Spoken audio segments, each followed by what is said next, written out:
siyang gagamitin natin sa ating encoding ng 1.9 million na population natin sa Manila. Thank you! Okay, let's proceed. At ngayon naman, syempre hindi ko na pahahabain pa. Nais ko pong tawagin ang ating masipag at napakagandang Vice Mayor, Honorable Vice Mayor Angela Lei G. Atienza.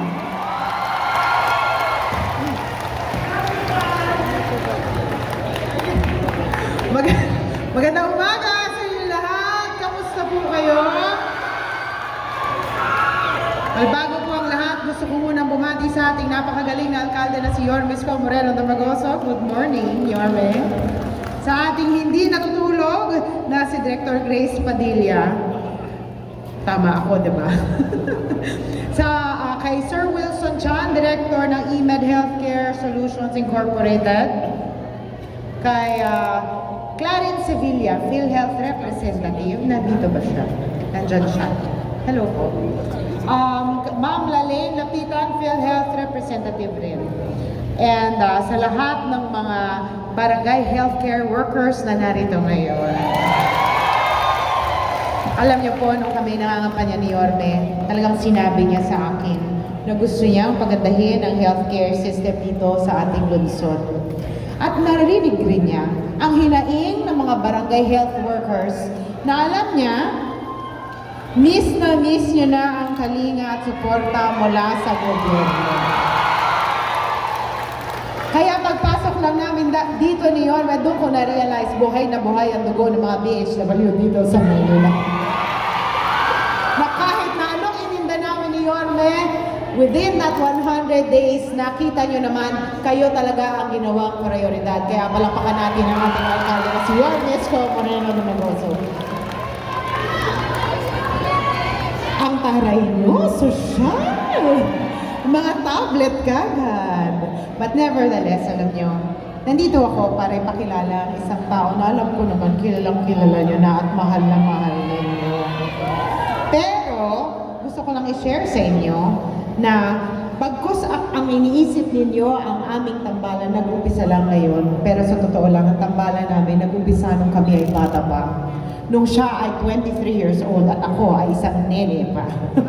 Dahil noong mga panahon na yun, nung siya ay tumatakbo bilang konsihal ng Tondo, ako naman po ay tumutulong sa aking ama, nung siya ay tumatakbo bilang mayor ng Maynila. Doon ko po nakita ang kagalingan ng ating alkalde. Doon ko rin po nalaman, nung nakilala ko siya, na siya ang magiging isang sa pinakamagaling o magaling the best na mayor ng Maynila dito sa ating lungsod. Siya ay naging isang magaling na konsehal na pinaglaban ang boses ng mga Tondo, taga-Tondo. Siya ay naging isang magaling na vice alkalde na sumuporta ng buong buo sa kanyang alkalde. At siya rin na masasabi ko na nagsalba sa atin mga panahon ng pandemya. Kaya ibibigay ko na po ang mikroponong to sa pinakamagaling na alkalde na nagkaroon ng Maynila. Ang ating pinakamamahal, si Yorme Isko Moreno Damagoso.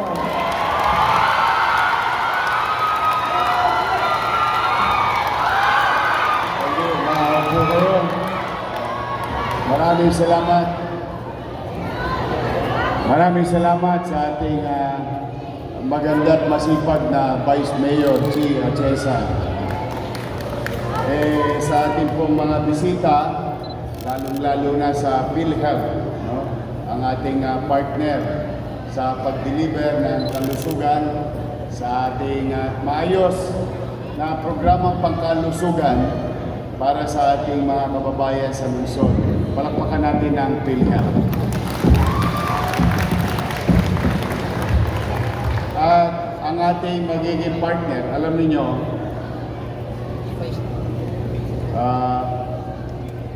may mga tao talaga na kung minsan hindi nakaka-move on. Parang kayo. Yung shotaan nyo nung araw. Ano yan? Totga? Ha? Nakamubo na.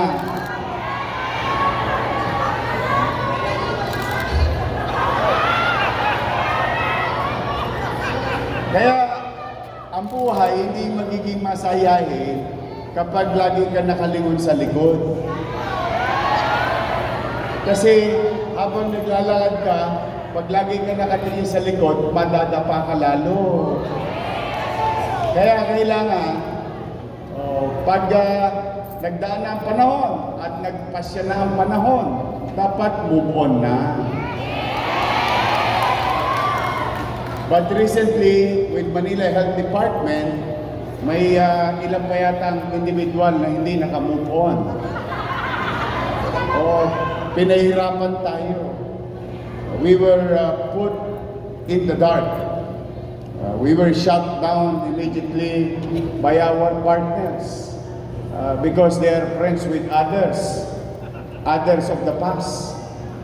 That's sad. Pero sabi ko nga, ano pa bang pagsubok ang pwede ko makaharap na hindi natin maalpasan?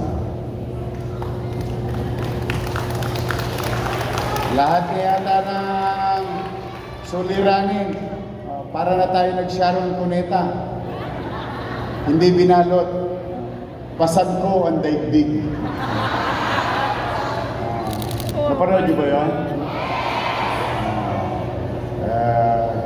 But then again, kapag may isang pinto ang nagsarado, maraming pwedeng bintanang magbukas. At sa bintana, medyo mataas. Pag lumabas ka sa bintana. Kaya tayo'y hahanap ng mga tulay para tayo'y makadausdos at makamove on ng maayos. Today, we are going to a journey with our partners and new partners with enough tools and knowledge in the coming days, weeks of our lives, making it efficient, mas maging episyente tayo na mayakap ang lahat ng mamamayan sa lungsod ng Maynila.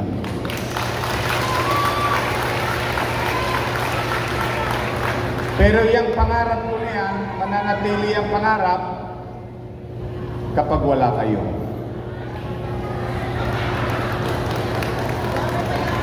So, the vital role of BHW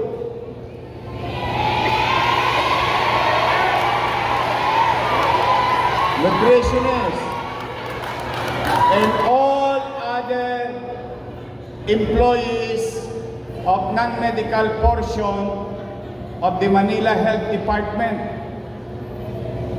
You have the greatest role in this journey. Without you, we are going to pay. So nakasalalay sa pagiging episyente ng bawat isa sa inyo. Let's do this. Let's do this together for our people of Manila.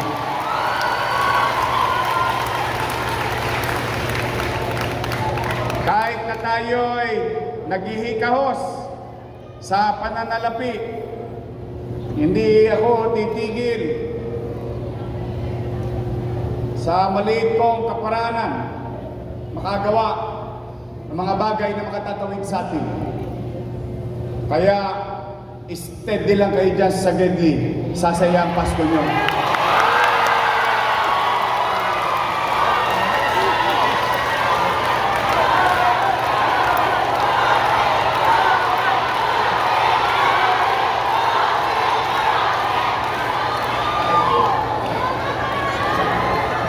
Sasaya ang Pasko nyo kasi buhay pa kayo sa Pasko. Of all the things that we wish in our life, of all the dreams that we wanted in our life, life itself is a blessing. Especially if it is a healthy life. And that is our Christmas gift to every Manileños in the city of Manila for 2026. We can do it. Mari ang iilan sa inyo nanamlay na. Mari, dala na ang pag-inis sa kapwa, pagka minsan malayo ka sa kusina, minsan si ma'am, si sir may favorite pero ikaw hindi ka favorite. Eh mas maganda ka naman doon sa favorite ni ma'am. Nakachinchang suka pa.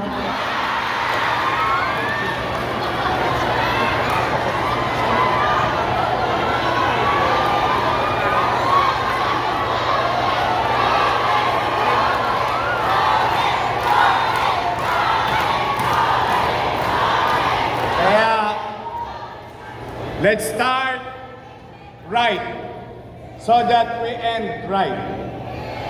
Pag tama ang simula, tama ang katapusan. Okay, let's start with our emotion towards our fellow workers. Tingnan mo yung sa kanan mo. Tingnan mo yung sa kanan mo. Sabihin mo, I love you. I forgive you. Tingnan mo. Sabay-sabay, I love you. Isa pa. I forgive you. Tingnan mo isa kaliwa mo. I love you. I forgive you.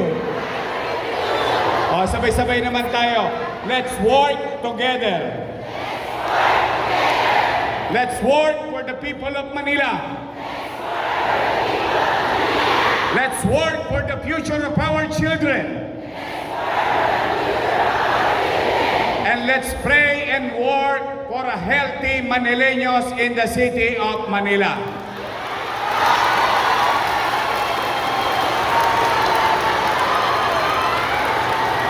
Uli, I hope the message is clear. You are very important in this task.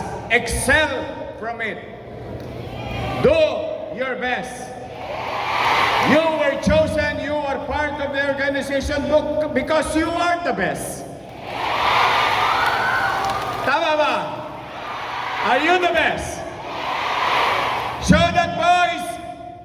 Pahingayin natin, are you the best? Say, I am the best. I am the best. Maraming salamat. Pagpalain naman kayo ng buong may kapal. Manila! God first. Thank you.